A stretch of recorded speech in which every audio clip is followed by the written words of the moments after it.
Israel की सेना ने गाजा को चारों ओर से घेर लिया है। सेना की तरफ से कहा गया है कि जल्दी वे गाजा पर हमला करेगी। हर कोई जानना चाहता है कि आखिरकार चेतावनी देने के बाद भी इजराइल हमला क्यों नहीं कर रहा। इजराइल के मुख्य सैन्य प्रवक्ता रियल एडमिरल डैनियल हागरी ने निवासियों से दक्षिणी गाजा पट्टी में जाने के लिए एक नई अपील जारी की है।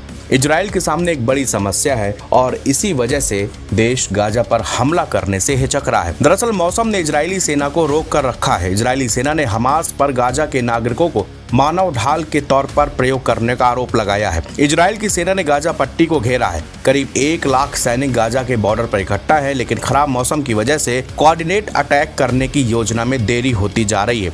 हमास जानबूझकर डरे हुए लोगों को ब्लास्ट वाले क्षेत्र से भागने से रोक रहा है। रियर एडमिरल डैनियल हागरी ने कहा, हम जल्द ही गाजा शहर पर व्यापक हमला करने जा रहे हैं। हमास आतंकी समूह की तरफ से 7 अक्टूबर को किए गए खतरनाक हमले के बाद इजराइल गाजा पर हमला कर रहा है। हमास के हमले में 1300 से ज्यादा इजरायली नागरिक मारे गए थे। इजराइल जल्द ही गाजा पर हमले के लिए खुद को तैयार कर रहा है। उसके हजारों सैनिक बॉर्डर पर इकट्ठा हो रहे हैं। इसे सेना ने जमीन, हवा और समुद्र के रास्ते एक कोऑर्डिनेटेड अटैक के तौर पर बताया है। इजरायली सेना के एक प्रवक्ता जोनाथन कॉनेरिक्स ने कहा है कि सेनाएं अब गाजा पट्टी के चारों ओर दक्षिण में, मध्य में और उत्तर में इकट्ठा हैं। हालांकि इजरायली डिफेंस फोर्स IDF के सीनियर अधिकारियों के मुताबिक उनकी योजनाओं में देरी हो गई है। सूत्रों ने द न्यूयॉर्क टाइम्स को बताया कि जमीन हमले पहले से ही शुरू हो जाने चाहिए, लेकिन खराब मौसम के कारण हवाई कवर को रोकने के कारण इसे स्थगित किया जा रहा है। अधिकारियों के मुताबिक गाजा शहर पर कब्जा करना, हमास के पूरे लीडरशिप को सफाया करना और बचे हुए आतंकवादियों को जड़ से उखाड़ना अब उनका एकमात्र टारगेट है।